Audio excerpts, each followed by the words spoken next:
Welcome to another video and Happy New Year sa ating lahat because today is January 2, 2025. So 2025 na tayo mga friends. Syempre, update muli tayo magkano ang ating palitan. Real to peso to pa rin mga friends ha. And syempre, true STC pa rin po ito. Magkakaiba po ang palitan ng bawat bangko. Pero konti lang naman ang difference nun.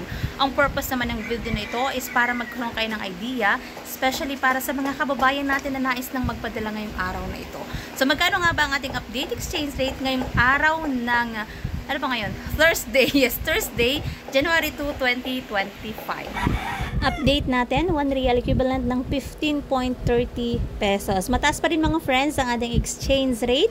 Para sa mga kababayan natin na nais magpadala ngayong araw na ito, ito po ang ating update exchange rate. True STC ito mga friends ha.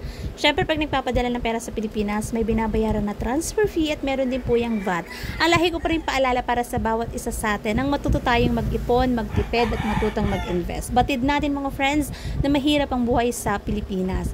Napakataas ng bilihin dito sa panahon ngayon. Kaya kung kayo uuwi or para sa mga kababayan nating nais na mag-for good, napakasarap umuwi sa Pilipinas mga friends pag meron kang savings. Ipon na magagamit mong pagnegosyo pag nais mong magnegosyo sa Pilipinas kasi alam naman natin na mahirap dito kung wala kang pagkakakitaan. Kaya matutong mag-ipon para sa iyong sarili at para sa iyong kinabukasan. So that's it for today's video mga friends. Thank you for watching and see you on my next update. God bless everyone. Much love.